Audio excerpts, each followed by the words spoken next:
the golf course, we want to make sure that we don't arrive there before 7 o'clock. And the reason for that is that by 7 o'clock, a lot of their dinner people will be moving out of the parking lot, and we'll actually have a place to park. So if you can, please try to not come until 7. If it is possible to pay in cash, they would prefer that. I think they're going to have credit card availability, but it's going to be a little more difficult, but they will try to do it. But again, if you have cash, what we're going to do is when you get there, there's probably going to be a cashier. If you have cash to hand them, they're going to give you an armband and you're set to go. We're going to try to do that this year so that once we get started, they don't have to come around the tables to collect money and stuff. So, and again, dinner's around 7:30. It might even be a little bit later than that. Tomorrow morning at Cafe 101, we are planning to be there. They're going to reserve at least 20 seats inside, but we need to be there around 8 o'clock. And tomorrow, as far as the Carlisle events goes, they used to have at like 2:30 or 3 o'clock. They used to have an official awards presentation. I think they finally learned that they aren't going to get people to stay until 3 o'clock to find out whether they won something or not. So they're going to post at 9 a.m. the winners. And I may be able to try to find out without us being here if any of you, I should say, have won anything. I can tell you that although we had a really good turnout yesterday, they did post on their Facebook page last night the Elite Award winners, and there were no CITROENS that got the Elite Award this year. The Elite Award is given to 10 cars that are here on Friday that are chosen by the employees and management of Carlisle as their 10 favorite cars. And we've won that with it at least once every year since they started it, so I guess we can't be too mad. But tomorrow morning we're going to meet at Cafe 101 in Boiling Springs. It's pay as you go. They have very good breakfast. They have great coffee and a very, very nice venue. If this liquid sunshine goes away, we might even be able to sit outside on the patio, but I'm going to say that's a long shot right now. So the plan is after that, we are going to drive to the AACA Museum in Hershey. It's about a 30-mile drive one way, but that will be the culmination of the events here. So once you are at the Hershey AACA, you can stay there as long as you want, and I would suggest that you just plan on leaving from there for home, unless there's something here specifically that you want to see again.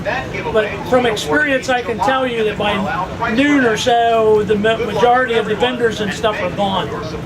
So appreciate you all coming. I just walked down the line, and we have a good turnout. We have 25 CITROENS here, so give yourselves a hand. We were expecting a few more than that, and we normally would have, but there are a certain number of people that wait until they see the weather report, and they come at the last minute. But 25 CITROENS compared to those Saabs, and I'm not picking on Saab, but Saab was sold up until just a couple years ago. CITROEN hasn't been in the United States since 1974, was the last cars they officially sold. So the fact that we get 25 is pretty darn good.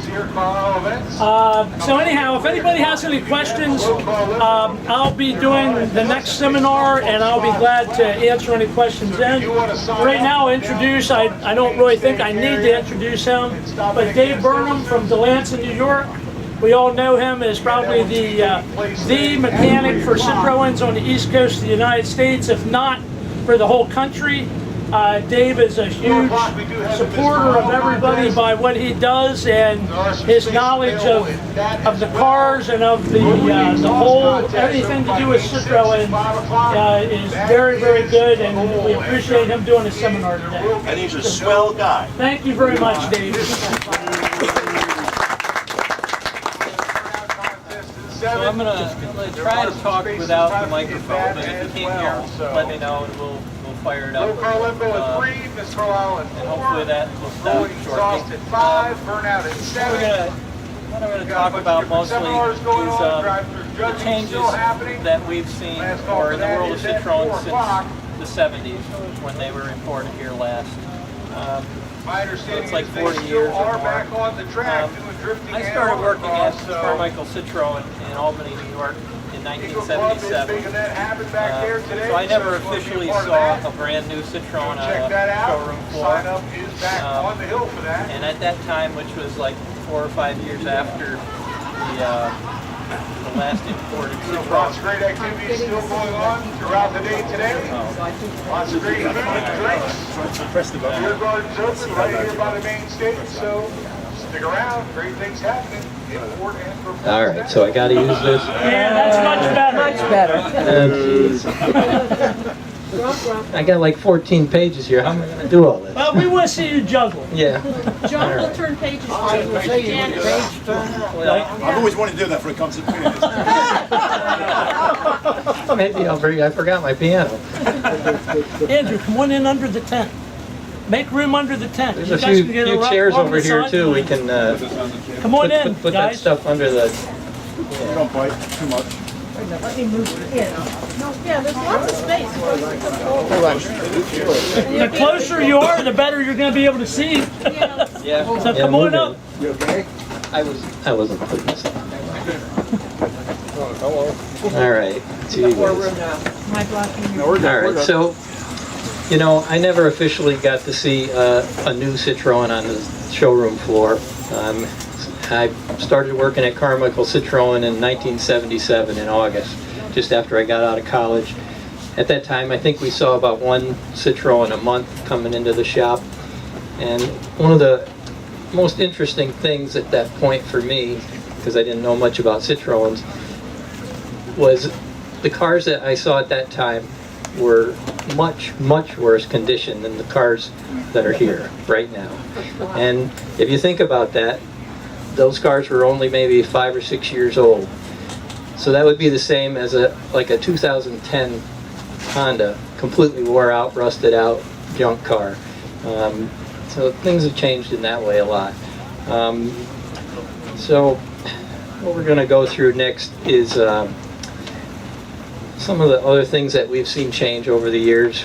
One of the most notable things that's changed is the values of the cars. Obviously, if you've been paying attention or bought a car recently, the prices are going up.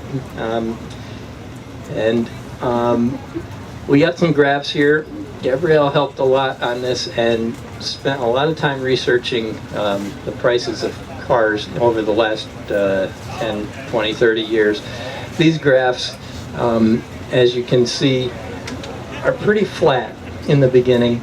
And then, what is this? This is like 2010, this is 2012, 2016. There's very, very high spikes in the last few years with these cars. I think some of that has to do with the recession or whatever that we went through. You know, people were scared to put their money in the stock market, so they bought a car. They could put their money in a car, they could go out in their garage, they could see the car, they could drive the car. It wasn't going to evaporate like it did in 2008. And these are all accurate prices, sale prices of cars or auction prices. And so like the most official high auction prices that we could find were like 55 grand for the top of the line DS. Now, that doesn't mean that there aren't cars that are sold much higher than that. There's a lot higher and there's a lot lower, but we followed these trends up. These are actually the Haggerty graphs. The Haggerty graph. And I did a lot of research, but I couldn't come up with anything better than what Haggerty had. So Yeah. it's from the horse's mouth. So that's DS21. What do we got next? SM. SM.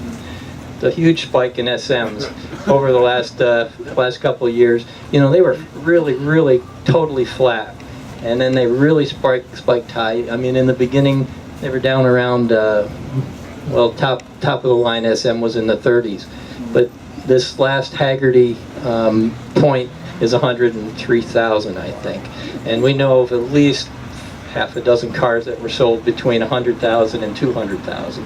I mean, they're really stellar cars, and most of those sales don't get reported often. So, what do we got next? Traction events. Oh, 2 CVs, sorry. 2 CVs. They were really flat for a long time, and in the last few years they're going up pretty steadily also. That's like 32,500 is the top for a 2 CV. Can you believe that?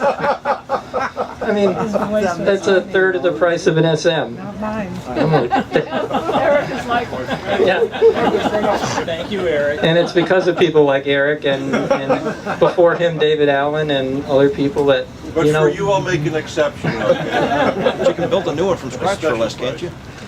And then Traction Avants, they've had a much slower rise, but like the highest ones that we could find, or Haggerty has, are like 45,000 bucks, except for cabriolets. And cabriolets in virtually any model are always way higher, except 2 CVs because they're all cabriolets.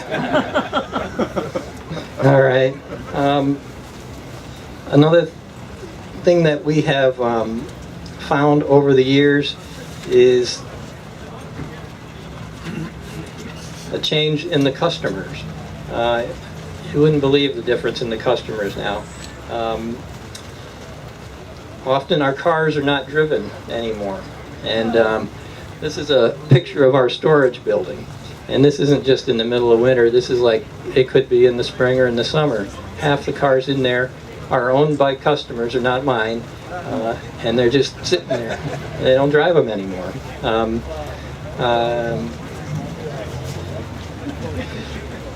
So, you know, in the early days, all the cars were used as transportation. People just wanted these cars to get back and forth to work or to do whatever they wanted to do.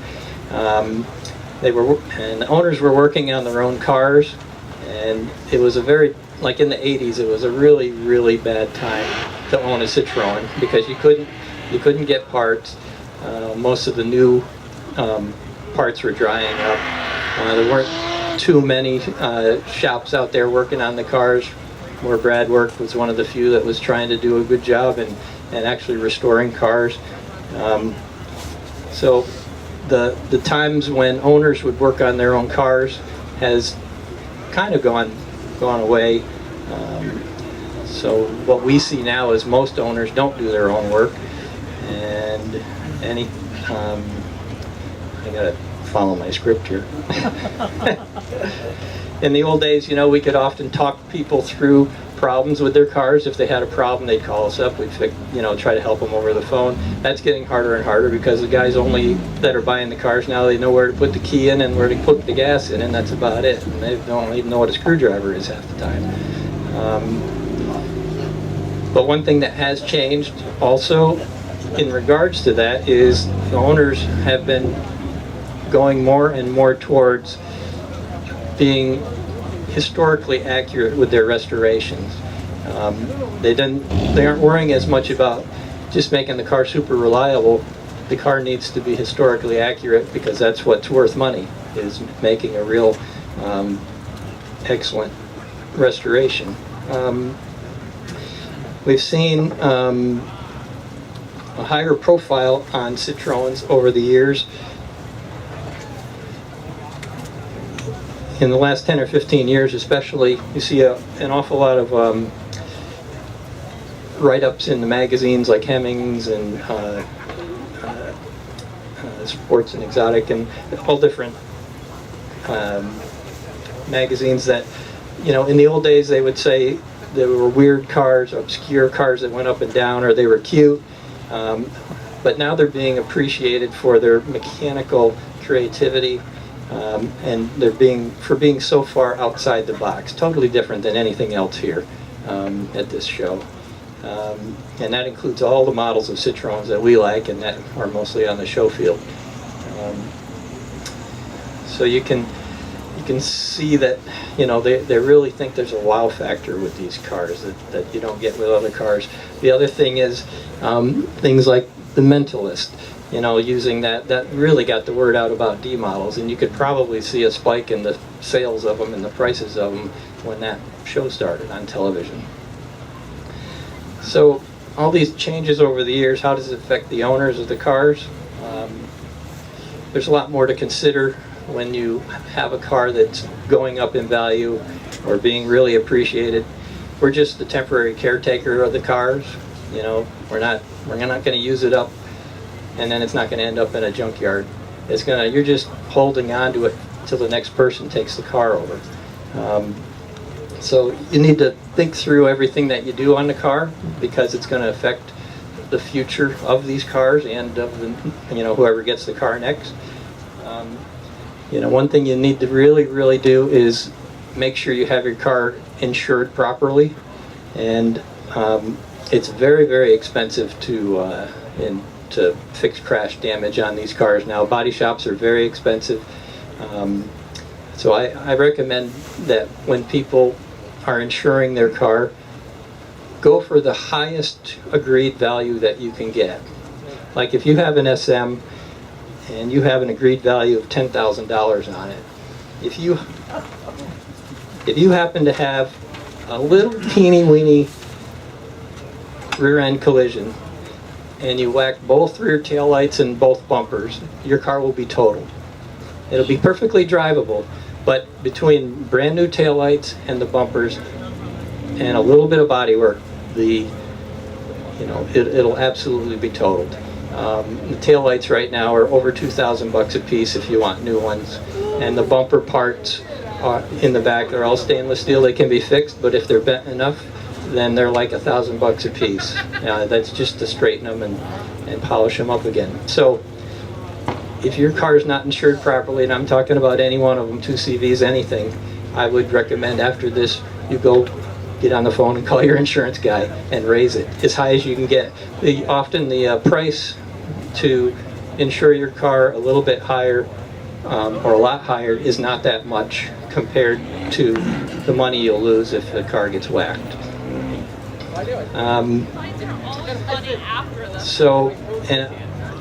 If your mechanical repairs and body shops right now are very expensive. We have things that used to be easy to do on the cars are not easy anymore. Take for instance, on a 2CV, if you have a problem with your front bumper, it's just a simple thing. It's only held on by a few bolts. Normally in the past, it'd take less than an hour to change a front bumper. Nowadays, depending on what quality of bumper you get, it could take 2, 3, 4 hours to put it on and make sure the whole body lines up, and then it all depends on how what frame it is you have under the car. There's all kinds of different problems that we encounter, so nothing is straightforward anymore, and it's extremely hard to quote anything anymore. So it's just very difficult now in that respect. Let me get back on track here. And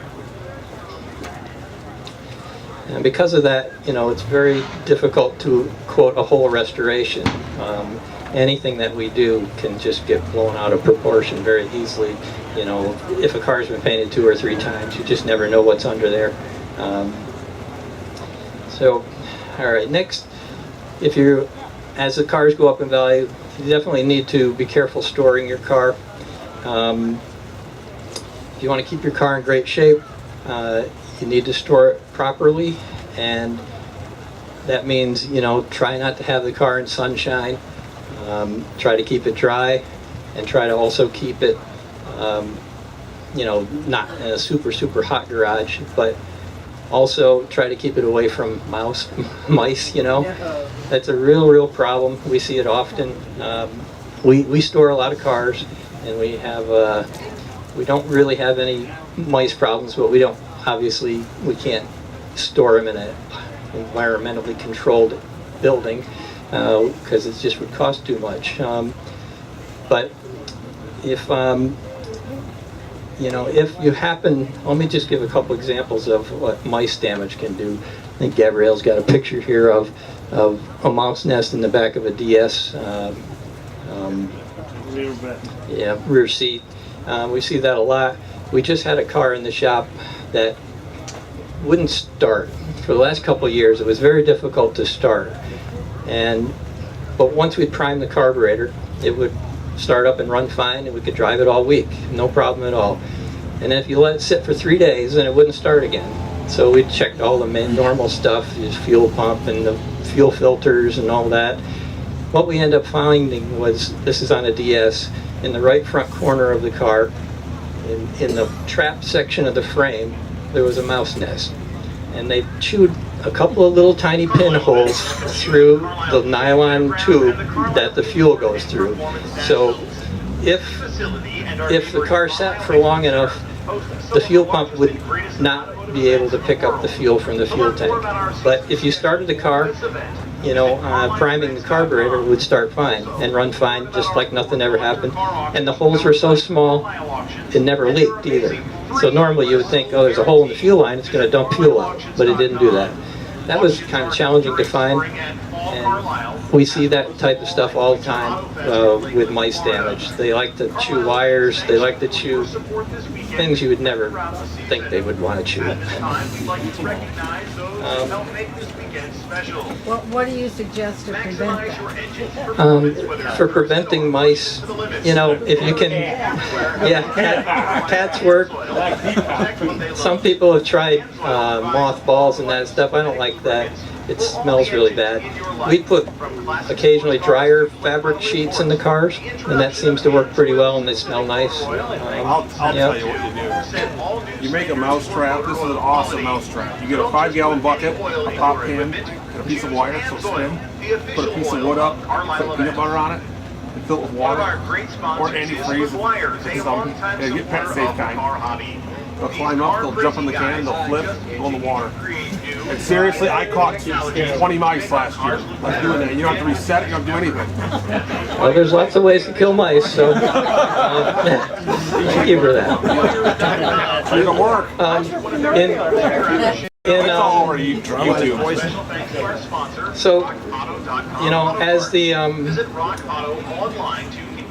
as the values of the cars go up, so do some things which are good, like parts.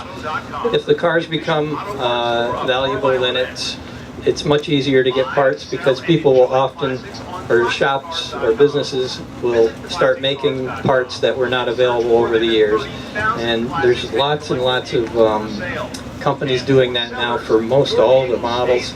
I mean, you can buy a whole complete 2CV out of the catalog now. Just build it. You can get an awful lot of DS stuff that you couldn't do before. In regards to Burton, like companies like Burton, they're reconditioning or remaking crankshafts for 2CVs and all kinds of stuff that you couldn't get for many, many years. So that's been a big plus. In our case, over the years, we've tried to make a few parts here and there, and often we can't make a part unless the car is valuable enough. Now, we made these things here, which are for early ID. It's a car that is not worth that much compared to a DS21, and this is just a piece of plastic. Do accept credit cards. Do you have any idea how much a mold for that costs? Well, it was $2,500 to make the first one of these. And we did it because we had a customer that needed one and was willing to invest a little bit. But so we had to sell like 10 of these. No, it was more, like 10 of them to break even. And then since then we've sold maybe another 10. So if the prices of the cars go up, then people will be willing to make parts that you couldn't normally get and keep them in production. And it's just much easier. If the car's not worth $3,000, then nobody's going to make a part like that. So that's just an example of what some businesses are doing. Check out the center bowl, page 20 and 21 of your complimentary event guide. parts prices have changed over the years a lot. When I worked at the Citroën dealership in Albany in '77, a liter of LHM was almost 20 bucks. It's only $16 now. So it's an unbelievable difference. Back then, people would ask us to put used brake pads in because the new brake pads were so expensive. And we did it a lot because, not all a full set of brake pads would wear out. You'd have just one side wear out or something like that. But, as the volume of the parts goes up, the price often comes down. Choosing where to get parts, we're fortunate, in the U.S. to have people like Brad and a few of the other guys around in the U.S. that are willing to source parts for us. If we can keep working on the cars, then we don't have to spend time on the internet looking around or making phone calls. So it's important to support our USA people like Brad and the other companies in the U.S. doing that. In regards to new old stock parts, often a new old stock part, if you can find one, should be worth way more than a reproduction part. That is assuming it's still a good part. But if it's a 50-year-old part, sometimes you have to really evaluate it to see if it's still going to work. But if it's a trim part or something like that, and a new old stock part will be worth way more than an original, than a reproduction part. Okay. Let's see. In regards to buying a car, lots of things have changed there. And should you buy a restored car or should you restore one yourself? If you have the money, it's always cheaper to buy one that somebody else did because they spent a fortune on it. Assuming it's been done right. Yeah. If it's been done right, and you got to be careful with that because there's people out there that are not doing them right. It's also interesting. Like we'll work on any Citroën. If it says Citroën, we'll work on it. But we almost never get to restore 2CVs anymore because, like the ones Eric is selling, are really, really good, and they're made on almost like an assembly line, and we can't compete with anything like that. But I love reproductions, they're restorations. Yep. So it's important to know that restoring a car is often way more money than if you could go out and buy one just already done. But they're catching up. If those values that you saw on the graphs keep going up, then eventually we could restore a car and you actually might be able to make money or resell it. But it's almost there now. But on certain cars like SMs and DSs, they're just so labor intensive. It's just unbelievable. All right, so What's not worth restoring? yeah, what's not worth restoring? A car like this. Oh, is that the one from Madagascar? Yes, this Yeah. car was in. We have a lady that worked for the U.S. government or something in Madagascar, and she saw this poor old thing sitting on the side of the road, and she fell in love with it. And because she works for the U.S. government, our tax dollars were, allowed her to import it to the USA for free. We all paid for that. And so they sent it directly to us, and we were just absolutely amazed at how messed up everything was on that car. There was nothing at all worth fixing on the car. There was, even the lug nuts and lug bolts were screwed up. At the same time, it was pretty cool because it was very creative. The fixes that a third world country does with no money, is amazing. And apparently it was drivable up to not too long before she bought the car, but it was absolutely not worth restoring. I told her she should try to put it in a third world museum that shows stuff like that. or yeah, or she should put it in a in her living room or something like that, because it would have cost double what Eric could sell her a brand new one for. And of course, she didn't want a brand new one; she wanted that one. So it's just sitting in our storage barn, and it probably will forever. So. Maybe it should go to Cuba. Yep.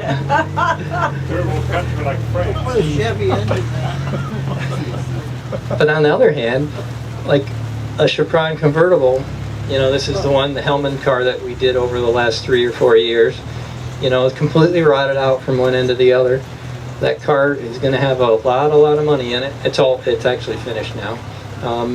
But if they were to put it up for auction, they probably would make a little money on it.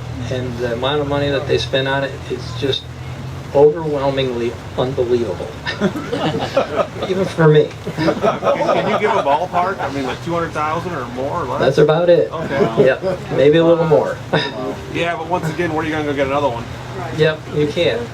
And when you have a history like that car had, where he bought it in 1980 for $600, and he just stored it all these years, and he didn't have a pot to piss in, and now he does. It's a cool story, so it makes a lot of sense. Well, remember, you Probably estimate. restored Chevrons are now going between the 200,000 euro Yeah. range, and I cannot find them. Yeah, the moment they come up for sale, they're sold. There's not many. There's probably way more buyers than there are sellers. Yep. All right. So that was a good investment. That was a good investment, and he did not know that. And neither did I when I did not buy the one for $600 in 1980. But one of the things that has this big spike in values in the last 2 or 3 years put them above water on that car. Because when they started that car, the selling price was probably $125,000. That's right. And we thought we could fix it for $125 then too. So it may be by accident that they're going to be above water on it. Yeah. So you have to keep that in mind. I don't foresee those prices going the other way, but who knows? Yeah. And it depends a lot on the world economy, not just ours. So if you decide you want to buy a car and you can't find one in the U.S., what do you always do now? You get on the internet and you start looking around, and you can find all kinds of cars for sale in Europe or anywhere around the world. It's really challenging. If you find a car you like, you can get it here without too much problem, especially if you hire somebody like Eric, who can do all the paperwork and all the logistics and all that and get it over here. I personally don't want to get involved in any of that. It's too much paperwork. But if you do find something that you like, you have to be very, very careful. It's very easy to get taken because internet or computer pictures always look really, really sweet. And they're not. We've had a bunch of cars that come in that people bought sight unseen, and they ended up coming, they just were dog doo, they weren't worth fixing. So if you can have somebody local look at the car, verify that it's good, a reputable shop or something like that, and then call somebody like Eric and have him get it over here, and he can get it right to your door if you want. The other thing with the values of the cars going up, we're seeing more and more flippers. You see those TV shows about flipping your house?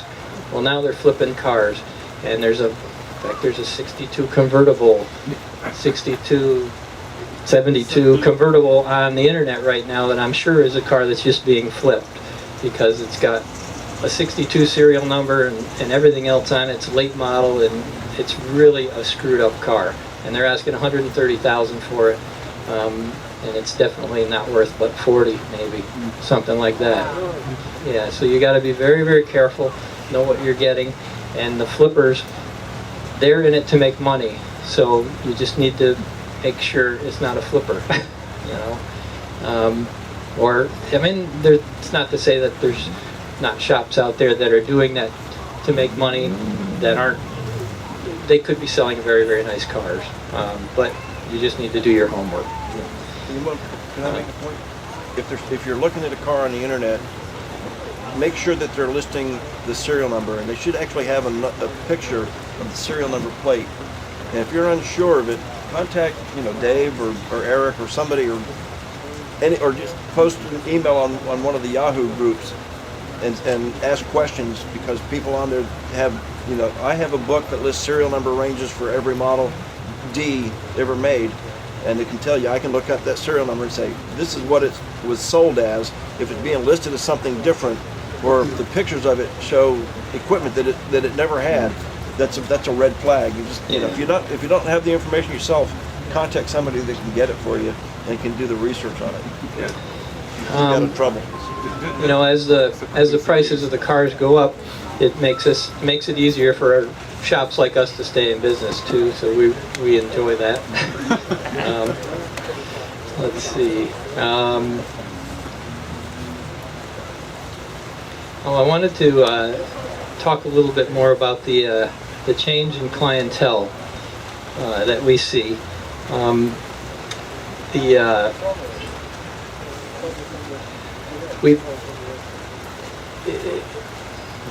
me make sure I didn't go too far here.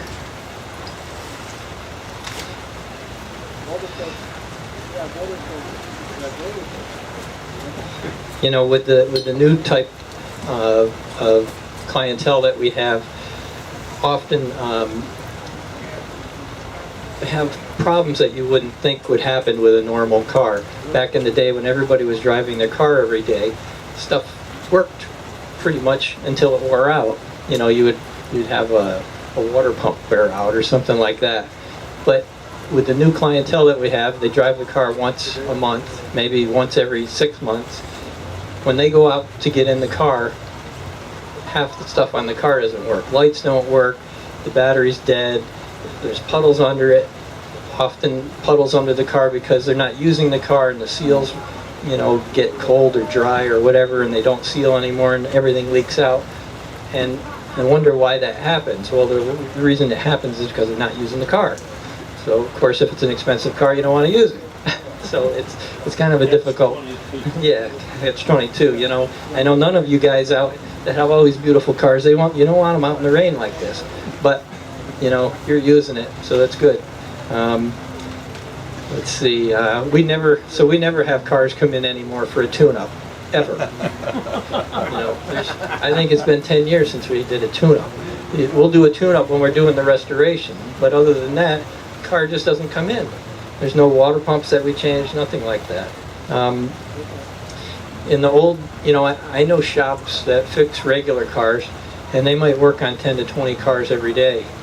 We might work on 20 to 40 cars a year, and it's completely different. I don't know how they keep their head straight, but I kind of like the pace that we have to work on the cars, but it's definitely different than most repair shops. Another thing that's odd, nobody will pick up their car. When it's done, it's done, okay. 2 months go by, 3 months go by, next thing you know, it's 6 months, and then they pay us to store it over the winter. And then the next spring comes along, and they say, yep, I'm gonna pick it up, and they never show up. And next thing you know, the summer's gone and we store it for another winter. That's happened 6 years in a row with one guy. And he says he's going to have it at the Rendezvous this year up in Saratoga. Now the car needs $1,000 worth of work. Every year, every year we get it out. We got to do stuff. I think we've already changed the battery in it because it's sat with us so long. And every spring we get it out and drive it around, do all kinds of stuff to it. I send him a bill, he pays the bill, and then it sits there. What kind of car is it? This one. CITROEN DS. Call me up. We'll come and exercise. Yeah. How much is for sale? You have one. You don't need another. Yeah. Somebody else might. So let me tell you about another type of customer that we have now. We got a guy about, I don't know, it's 4 or 5 years ago now that bought a car. He decided he's looking around on the internet. He wants to buy a Citroën DS21. And because he's looking on the internet and doing his research, he figures out he wants to buy a fuel-injected DS because it's the fastest and the best and this and that and whatever. So he finally finds one to buy. and it's and he doesn't go to look at the car. It's not that far away, and obviously he's got enough money to just pay the money. He could have taken a plane there to look at it, but he doesn't. So he buys the car and ships it to us, and then, you know, we check it over and we do some things to the car, and you know, next thing you know, like 3, 4, 5 months go by, and he doesn't pick up the car, and so we store it for the next winter. So in the spring, he says, you know, I read on the internet DSs are hot in the summer. So he has us put air conditioning on the car. He's still never driven this car or any Citroën DS in his life. Awesome. Never even sat in one to know how cushy the seats are. He read about it though. So it's really hard to put air conditioning on a fuel-injected DS. So $7,000 later, he has air conditioning, and this is after paying 24 grand for the car. So we get that, we get it all set, ready to go, and he goes, you know, I just don't think I can pick it up. So he doesn't come to pick it up, and then another winter goes by, and then, you know, this keeps going on and on for like 4 years. And finally, we talk him into picking the car up. And he's still never driven one, sat in one, or even gone to a show. And I said, well, you know, come on up, because we're out in the country. You can drive it around, get used to it. Nope, can't do it. So he pays another Citroën friend of ours to come up, pick the car up, and drive it to him. So the first time he ever sits in the car or drives it is in the Bronx, New York. Or Brooklyn, one of those. It doesn't matter. It's New York City. It's not a place to drive a car for the first time. And it's a Citromatic. No, it's stick shift. And he hasn't owned a car in 20 years. Because you don't need a car in New York City. This is the type of person that's getting into these cars. Now, it's not a bad thing. It's just different, you know. No, it's a bad thing. Maybe it is a bad thing. I don't know. You know, they pay us. We get paid for storing the car. We get paid for fixing the car over and over and over and over for stupid stuff that breaks that shouldn't break because they're not using the car. So I guess the moral of the story is you guys that drove them here in the rain, it's a beautiful thing. He didn't wreck the car, did he? What's that? He didn't wreck the car, did he? No. He actually been driving it a little bit, you know. So it's He had to ease himself into it. kind of amazing. But that is definitely, that's not that weird. We see stuff like that more often now. So I mean, the people that are here are more old class diehards, you know. They're not the new people that are into these. Okay, so I think that was that. The you know, I'll just make a plea. If you can try to keep your car somewhat original, it's great. It's definitely worth more money. If we ever have to do an appraisal on a car, we're not an official appraisal place, but you know, often we have customers ask us to appraise their car so that they can send it into their insurance company. The more original it is, it's worth more money. And if you look at all auction results, modified cars are never at the top of the list. It's always originality. So, you know, we're temporary caretakers for these cars. It'd be great to try to keep them original. But if you want modified cars, you want to go fast, we can do it. You know, we know how to do that. Oh, one last thing. There's hardly anybody getting into this business. I'm gonna be 59. Carter's in his 60s. I don't know of a person that's working on these cars right now that's not in their 50s. That's not a good thing. So, you know,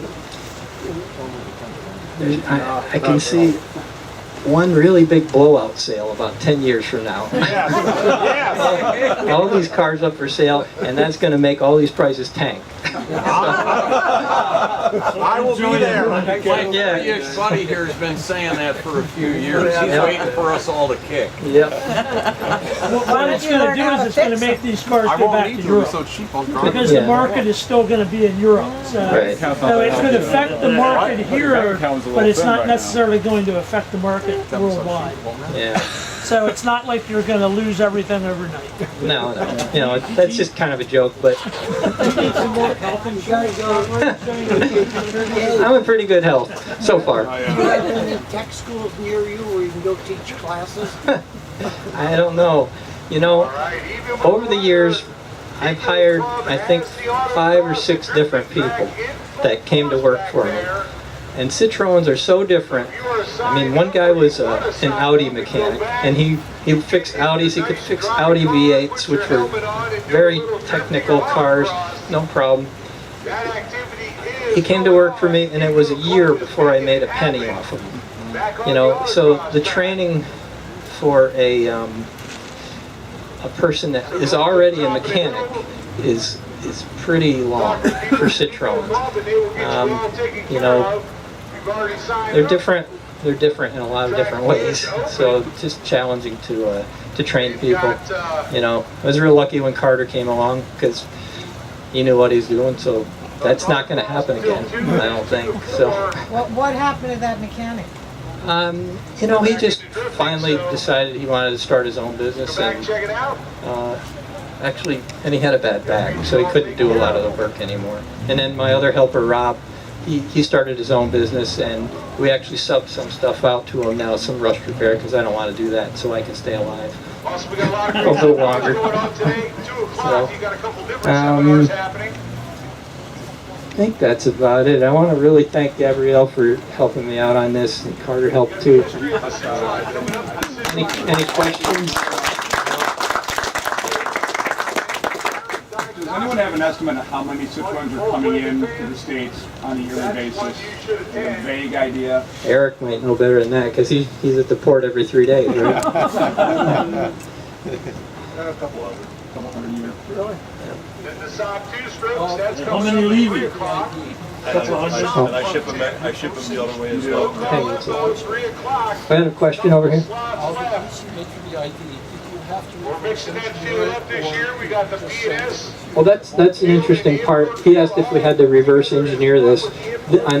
I had a new old stock one of these, and we made a silicone mold. I have a friend that's in the mold business. We made a silicone mold, which you can get high quality reproduction parts on. Nowadays, you'd probably take this and scan it and then do a 3D printer or something like that. It's probably way cheaper now to make this than it was back then.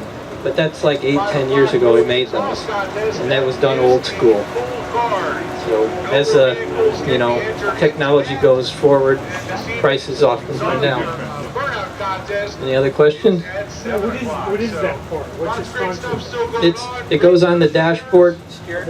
Steering column goes through there, and the shifter's right here. Yep. And if your car's in the sun, this will warp and crack.